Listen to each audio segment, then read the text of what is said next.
Thanks so much for the introduction. Thanks to all the sponsoring organizations, to UNEC, and everybody attending this webinar. My talk was originally going to be about U.S. foreign policy, and it still will. Chinese foreign policy, and it still will be to an extent. But I actually want to focus on Donald Trump because I believe there will be others who will be speaking about U.S. foreign policy and China's foreign policy and their comparisons. And right now we are in Trump 2.0. It is here. And I want to talk about how in the United States, we end up being captive to narrative and spin, to cults of personality and their hubris. Individualism is powerful, class consciousness and organization in the United States, not so much. So, in this context, we actually find ourselves caught in this vortex of obsessing over Donald Trump. And indeed, Donald Trump puts on a show. Hundreds of executive orders and endless political theater acts have many Americans' heads spinning. Is Trump a peacemaker? Is he going to end the wars in Ukraine and elsewhere? Is a golden age of America coming? In my opinion, these are all the wrong questions, and China teaches us this quite dramatically. Why is this? Well, the United States is an empire. It is ruled by capitalist elites who see China as their principal threat. And they've spoken this through Trump's team. During his confirmation hearing, little Marco Rubio, called China the biggest threat to the United States. And his first meeting as a so called top diplomat, if such a thing actually exists in the United States, was with the anti China Quad: Australia, India, Japan, and of course, the United States. Yet at the same time, before Donald Trump was sworn in as president elect, he said on the first days of his administration, he wanted the US and China to solve the world's problems together.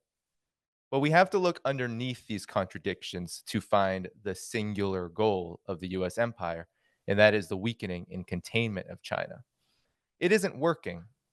Trump isn't actually a signal of strength, despite a lot of the fear that many people rightfully and maybe wrongfully have of his new administration. He is a sign, actually, of a decaying empire, and you can see the weakness everywhere. Trump has clearly outlined a pivot back to the Western Hemisphere. Greenland, Mexico, Latin America, and the Panama Canal are all now in the empire's crosshairs. It isn't new, it's actually quite old. It's reminiscent of the mid 19th century drive of the United States toward manifest destiny. And while the US empire has the means to cause utter destruction, we've seen that in Gaza, we've seen that in Ukraine. Trump's current trajectory is actually, in my estimation, a concession of long term strategic defeat for the United States' empire. Because despite Rubio's bloviating that China is the United States' principal threat, China will not and cannot be contained, nor is it is actually a threat. The explosion of Americans' use of the Chinese application Red Note has already taught millions of Americans in just weeks of time why China is not a threat to them. Quite the contrary, China offers an example of a prospering society that is increasing the standard of living of the people there. Chinese tech is not based on theft, nor is its economy declining. Actually, China has just surpassed the United States in another realm of technology, open source AI, artificial intelligence, and its steady 5% GDP growth, replete with state of the art infrastructure, has no end in sight. US sanctions on Chinese tech have failed. US militarization, the encirclement of China in the Asia Pacific, has failed. The US under Trump truly does not know how to approach China at this time. It is certain, however, and we have to be very clear about this, that the aggression will ramp up again. After all, Rubio's words are not actually his own. They are the concoction of a so called national security strategy that was adopted under Trump's first presidential administration and continued and escalated in Biden's administration. So let us deal with the facts when it comes to China under Trump 2.0. Fact number one: while rhetoric may come and go, get more hostile at times and less at others, the overall trend of US imperial aggression toward China remains on the upward trajectory, regardless of whatever duopoly party is in the Oval Office. Obama began the pivot to Asia and sent 60+% of the United States military, naval, and other assets to China's doorstep. Trump then added sanctions and tariffs and propaganda war, color revolution style interference. And then Biden increased all of this under the guise of strategic competition. And fact number two, which is going to be critical in the Trump administration that we find ourselves in, short of nuclear war, China simply cannot be stopped. Short of nuclear war, China is primed to defend its sovereignty with a state of the art military. Its economy is robust and has planning mechanisms that ensure flexibility and rapid changes when conditions require it. Its political system is arguably the most legitimate in the world, enjoying widespread popular support. Its economic integration with the world's poorest peoples and nations ensure that the foundations of a new development path are being built, ones that foster resilience in the multipolar world and move away from the fragile and crisis-ridden US-led unipolar world. Its own Belt and Road Initiative is now 200 plus countries strong and 1 trillion US dollars in total development. This is not to mention China's leading role in the BRICS and other multilateral mechanisms, which China plays a central role. And then fact number three, maybe the most important fact of all here, is that the US empire is, in fact, a declining empire, no matter how it may look on the world stage in places like West Asia. Syria, we saw the fall of Syria, which was devastating to the anti war and anti imperialist movement. We've witnessed the 1+ year now, a year and a half of genocide in Gaza and so many other world calamities. But none of these have actually strengthened the empire's hand. The US simply cannot hold on to West Asia. It's losing its dominance there every single day. It's already lost legitimacy in much of Latin America. It has no presence in Africa beyond military occupation and provocations.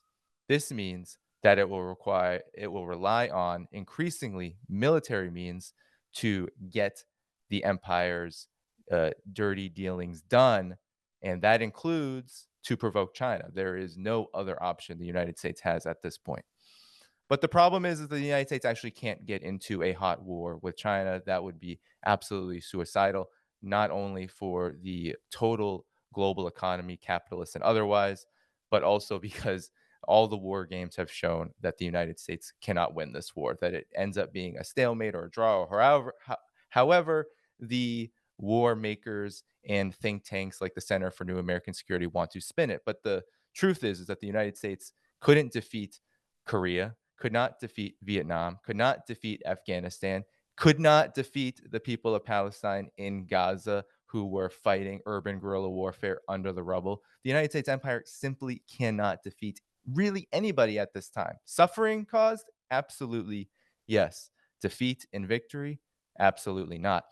So the only option the United States has with China, the only way it will get to this overall strategic competition finality, this grand ending to toward the war to end all wars, is nuclear war. That's the only option left in the United States' arsenal, and that's why this moment is incredibly critical.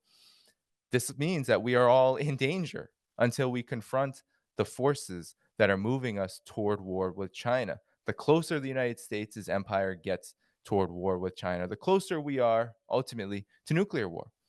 China has nuclear weapons and developed nuclear weapons.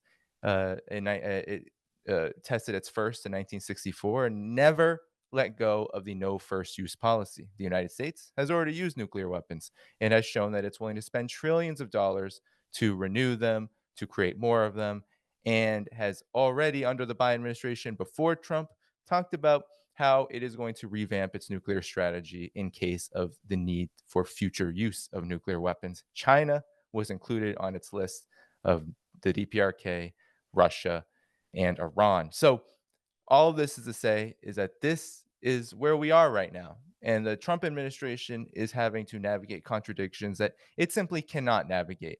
And what is going to end up happening is that we saw this in the first Trump administration. There will be a bit of a honeymoon, a bit of a cooling period. The Trump administration, like most U.S. administrations, cannot afford, short of a crisis like 9/11, to simply jump into war at this time. But make no mistake, there's 4 years of this Trump administration, as long as the United States is the empire, the capitalist empire that it is. And I believe we will see soon enough the United States under Trump reorient itself back to China. Little Marco Rubio and the rest of his team are primed to do it.